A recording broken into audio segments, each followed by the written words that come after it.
Assalamualaikum warahmatullahi wabarakatuh. Perkenalkan, nama saya Zakia Indah Ayu Lestari, NIM 3301019014. Saya dari jurusan Hukum Ekonomi Syariah kelas B mata kuliah Ekonomi Islam. Di sini saya akan sedikit menjelaskan materi tentang keuangan publik dan kebijakan fiskal Islam. Yang pertama, saya akan menjelaskan tentang sejarah keuangan publik Islam. Yang pertama yaitu pada masa Rasulullah SAW. Dilihat dari praktik dan kebijakan yang diterapkan oleh beliau dan para sahabat. Bicara mengenai keuangan publik pada masa Rasulullah adalah berangkat dari kedudukan beliau sebagai kepala negara. Dua hal penting yang dilalui Rasulullah ketika menjadi kepala negara yaitu: satu, merubah kebiasaan orang pada masa itu yang berhubungan dengan ritual, norma-norma, dan lain-lain. Yang kedua, berusaha menegakkan negara yang baru dibentuk walaupun dengan keadaan keuangan yang kacau balau dikarenakan belum adanya sumber keuangan yang tetap. Sumber utama keuangan negara. Pada tahun kedua setelah hijrah, sedekah fitrah diwajibkan, dan pada tahun ke-9 setelah hijrah, zakat diwajibkan. Dan pada masa ini mulai ada pembagian pegawai yang mengelola zakat. Mereka digaji tidak secara resmi, tapi ada dana tertentu dari zakat tersebut. B. Sumber sekunder keuangan negara. Di antaranya adalah sebagai berikut. 1. Uang tebusan untuk tawanan perang. Yang kedua, pinjaman-pinjaman. Yang ketiga, humus atau rikaz. Yang keempat, anwal fadol. Yang kelima, wakaf.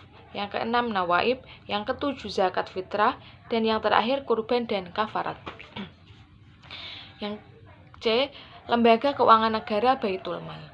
Rasulullah adalah kepala negara pertama yang memperkenalkan konsep baru di bidang keuangan negara di abad ke-7, yaitu semua hasil pengumpulan negara harus dikumpulkan terlebih dahulu dan kemudian dikeluarkan sesuai dengan kebutuhan negara. Hasil pengumpulan itu adalah milik negara, bukan milik perorangan. Tempat pengumpulan tersebut adalah Baitul Mal. Yang kedua yaitu keuangan publik di masa Khulafaur Rasyidin. Yang pertama, masa kekhalifahan Abu Bakar As-Siddiq. Pada masa pemerintahan Abu Bakar, banyak terjadi kemurtadan, tapi dengan kelihayannya memimpin beliau dapat menyelesaikan masalah tersebut. Beliau sangat memperhatikan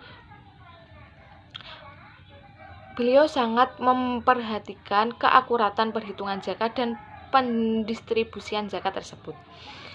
Yang kedua, masa kekhalifahan Umar bin Khattab. Pada masa ini kita perlu mengetahui beberapa masalah yang telah dilewati oleh Khalifah Umar. Di antaranya adalah Baitul Mal, kepemilikan tanah, zakat dan usar, mata uang kekhalifahan, pendapatan negara dan pengeluaran. Yang ketiga, masa kekhalifahan Utsman bin Affan. Khalifah Utsman masih mengikuti cara yang dilakukan Khalifah Umar dalam pemerintahannya untuk negara-negara yang ditaklukkan ketika itu. Yang keempat, masa kekhalifahan Ali bin Abi Thalib. Kehidupan Ali sangat sederhana dan dia sangat ketat menjalankan keuangan negara. Dalam hal ini, penerimaan negara Ali masih membebankan pungutan khums atas ikan atau hasil hutan. Berbeda dengan Khalifah Umar, Khalifah Ali mendistribusikan seluruh pendapatan di Baitul Mal. Pandangan ahli fikih terhadap zakat dan pajak. Zakat merupakan kewajiban yang dibebankan kepada setiap orang Islam setelah memenuhi kriteria tertentu. Dalam Al-Quran terdapat 32 kata zakat dan 82 kali diulang dengan menggunakan istilah yang merupakan sinonim dari kata zakat, yaitu kata sedekah dan infak. Pengulangan tersebut mengandung maksud bahwa zakat mempunyai kedudukan, fungsi, dan peranan yang sangat penting dalam Islam. Dari 32 ayat dalam Al-Quran yang memuat ketentuan zakat tersebut, 29 ayat diantaranya menghubungkan ketentuan zakat dengan salat. Dilihat dari segi kebahasaan, teks-teks Al-Quran yang mengungkapkan perihal zakat sebagian besar dalam bentuk amar atau perintah dengan menggunakan kata atu atau tunaikan, yang berarti berketetapan, segera, sempurna sampai akhir, kemudahan, mengantar, dan seorang yang agung. Kata tersebut bermakna al-i'ta, suatu perintah untuk menunaikan atau membayarkan.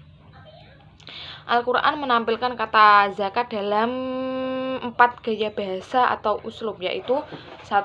Menggunakan uslub insya, yaitu berupa perintah.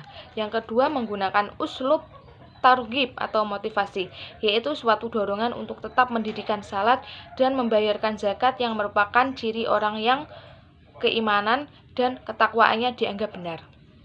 Yang ketiga, menggunakan uslub targhib atau peringatan yang ditujukan kepada orang-orang yang menumpuk harta kekayaan dan tidak mau mengeluarkan zakatnya.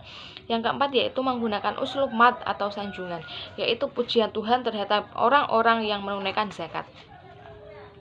Ulama fikih kontemporer mengemukakan bahwa ada kewajiban material yang berbentuk pajak itu tidak diragukan keabsahannya karena ternyata pada waktu ini negara memerlukan anggaran pendapatan yang besar sekali yang keseluruhannya tidak mungkin terpenuhi dengan zakat. Pada saat ini dua kewajiban tersebut menyatu dalam diri seorang muslim, bukan saja kewajiban pajak tetapi juga kewajiban zakat sekaligus. Berbagai instrumen yang bisa digunakan sebagai sumber pembiayaan negara pada dasarnya dapat dikembangkan karena pada hakikatnya hal ini merupakan aspek muamalah. Kecuali dalam hal zakat, terdapat beberapa instrumen yang bisa digunakan sebagai instrumen pembiayaan publik, yaitu zakat, aset, dan pembahasan negara atau kharaj. Terima kasih. Wassalamualaikum warahmatullahi wabarakatuh.